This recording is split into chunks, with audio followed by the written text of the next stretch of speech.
E o corpo do Papa que ainda nem esfriou, e a Janja já está preparando as suas malas para fazer uma nova viagem de luxo. E se não bastasse apenas a Janja e o Lula gastando uma fortuna para viajar para Roma, eles também resolveram convidar os seus companheiros. Lula e Janja querem viajar para a Roma e também levar a sua comitiva inteira do governo para o funeral do Papa Francisco. Essa morte do Papa que caiu como uma luva para o Lulu fugir dos problemas que ele mesmo causou aqui no Brasil. Entre os convidados de Lula para essa viagem está ali membros do Congresso Nacional e do próprio STF. E como de costume, mais uma vez a esquerda fazendo de funeral um evento político, um palco político. E como os políticos no Brasil não são bobo de nada, os chefes dos poderes no Brasil já aceitaram esse convite de Lula para participar do funeral do Papa Francisco em Roma. Outra pessoa que eu tenho certeza que a Janja vai gostar muito de rever nesse evento do funeral do Papa será o Macron, ele que confirmou a presença no evento. E para quem não tem noção do tamanho da comitiva de Lula durante essas viagens aí pelo mundo, veja só essa imagem aqui da última viagem que a comitiva inteira do Lula fez para a China,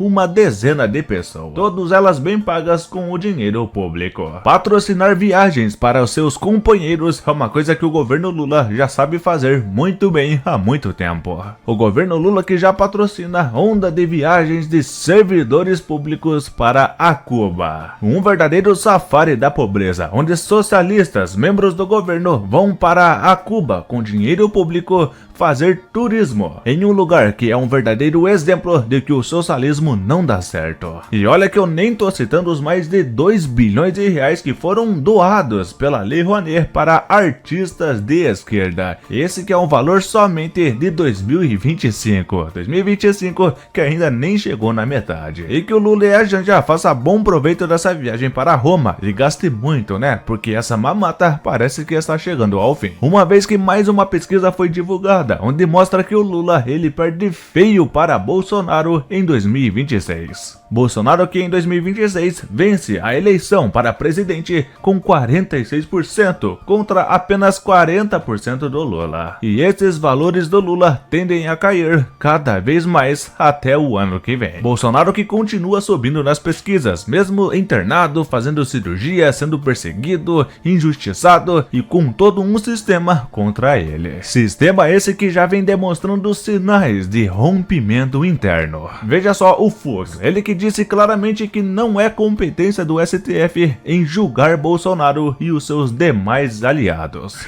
É que nenhum dos integrantes ocupa mais cargos públicos, mas o que se decidiu em março de 2025, e eu compus a minoria, foi exatamente que eles estão sendo julgados como se ainda exercessem a função pública. Então, se eles estão sendo julgados como se ainda exercessem a função pública, daí a minha indicação de que a competência deveria ser do plenário. Então, em primeiro lugar, entendi que eles não exercem função pública, deveria ser a justiça comum. Mas se eles estão sendo julgados como se ainda exercessem a função pública, a competência deveria ser do plenário. Então, essas razões, não há nenhuma, da minha fundamentação, não há nenhuma menção a uma violação ao princípio do juiz natural. Era só essa questão, digamos assim, de procedimental mesmo do tribunal. E essas rusgas faz com que algumas coisas aconteçam. Por exemplo, usar a Bíblia de forma ali completamente aleatória para tentar defender os atos que são feitos por eles.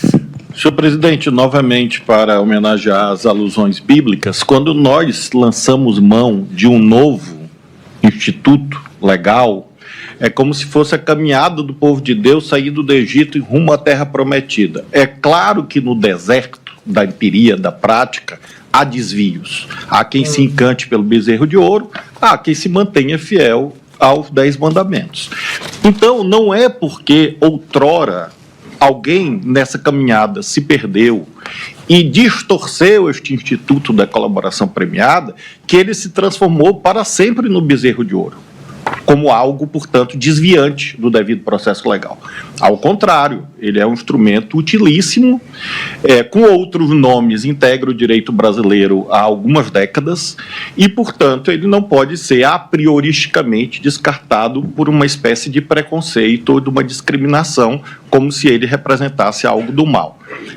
Evidentemente, portanto, nós analisamos de per si se os requisitos foram cumpridos ou não. Neste caso, creio que neste deserto em que buscamos a verdade, a terra prometida, a delação premiada ou colaboração premiada é de extrema valia neste momento processual, não é acompanhada de nulidade até aqui e será ou não corroborada segundo o contraditório judicial. Por isso acompanha o eminente relator. Mas o que é uma citação errada da Bíblia se quando você é advogado da defesa e tem que praticamente desenhar que o acusador contra a sua defesa não tem provas contra ele? Senhora ministra Carmen Lúcia, senhor ministro relator, ele foi encaminhado em 2 terminais, o 4085 final e o 3302, no dia 28 de 11 de 2022, às 23 horas e 39 minutos.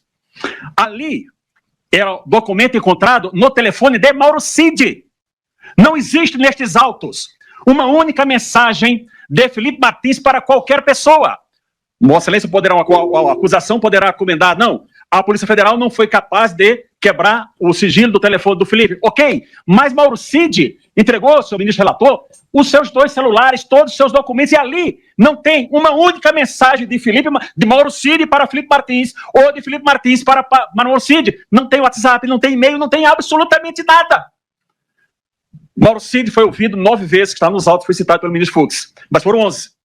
Mas também neste Supremo Tribunal Federal, foi ouvido 3 vezes. 2 vezes pelos juízes instrutores e uma pelo próprio eminente relator. Mas ninguém teve a curiosidade de perguntar para o Mauro Cid, como você tem essa informação, esses considerandos ditos pelo general Freire Gomes em seu telefone? O caso do Felipe Martins derrubará autoridades aqui neste país. Nós temos mais uma informação do relacionamento familiar de uma pessoa da OEA com policiais, que eu estou só deixando a dica, não é? Só deixando uma pista, mas que nós temos bala na agulha, nós temos e muita.